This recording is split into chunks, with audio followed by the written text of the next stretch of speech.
Morning, Stephen. Can I start? There's obviously been strong allegations from Slavia Prague in regards to an incident after the game last night, a claim that Kudela was assaulted by Glenn Kamara. They also said that you were there. Are we able to get a response from you on that? I think I've dealt with the situation last night in terms of speaking after the game. I think this is now a matter that is in UEFA's hands. I don't think I should comment any further on last night's events. If you want to talk about the game and the result and the outcome, you're more than welcome to ask more questions on that. This is now a matter that is above me, and we've obviously released the statements as a club that I'm sure you've all read. So there's nothing further to say on matters of last night. Craig Vickers, please. Morning, Stephen. How is Glenn Kamara this morning? You had a chance to speak to him? We've only just reported 30, 40 minutes ago. The players are due in.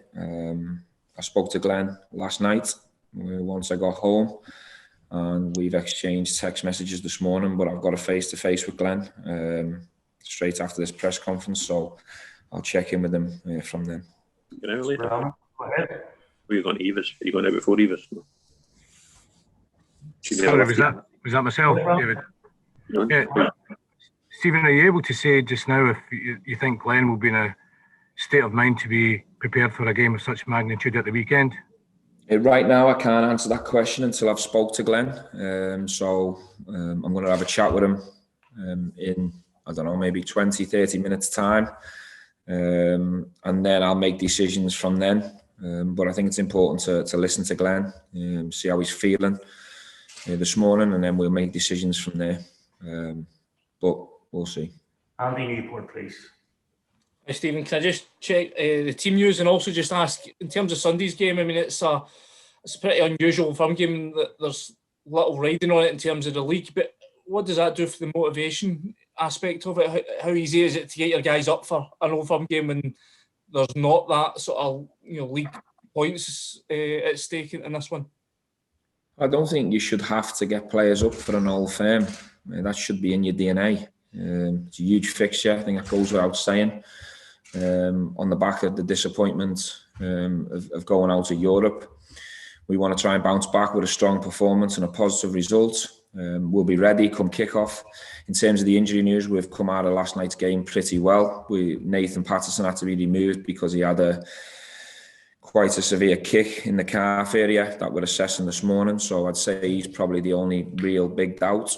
Right now, everyone else has come through pretty fine. We haven't really got much time or preparation time to think about this fixture, but that's not an excuse. That's how it is. We're quite used to this schedule from bouncing game to game, and come kick-off, we'll be ready and prepared and have a game plan that hopefully will be good enough on the day. David Edgar, please. Morning, Stephen. Good morning.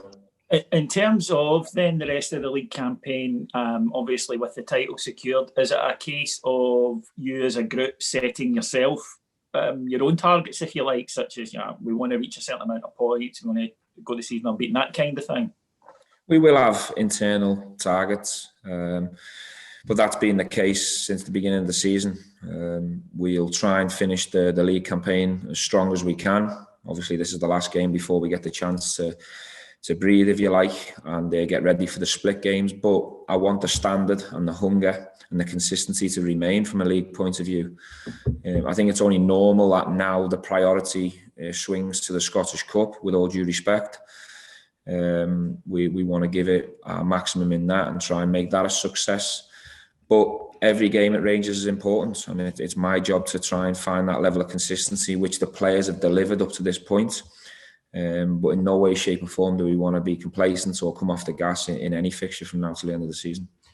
Final question for broadcast will be Luke Shanley, please. Stephen, how much of a test has the last 24 hours been for you as a manager in terms of dealing with what happens on the field, in terms of you going out of Europe, but then obviously everything else that's happened as well?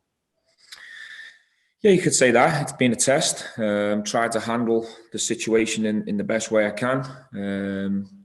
But one thing for me that is a non-negotiable is the support for me players. I said last night, some things happen along your way as a player as a coach, as a manager, where sometimes it's not really football related, it's bigger than football, or it's a different issue from football. But one thing I'll always be is side by side with all my players, to be the biggest support I can be, whether that be for a family reason, an incident like last night, or anything else that comes along the way and along the journey. Obviously, it was a surprise and a shock for not just me, for everyone connected to this club last night. But what I can say is that I'm really proud that everyone stuck together and showed real solidarity, and we've done everything we can as a club over the years to try and help eradicate these situations away from the game. Thanks, folks. We'll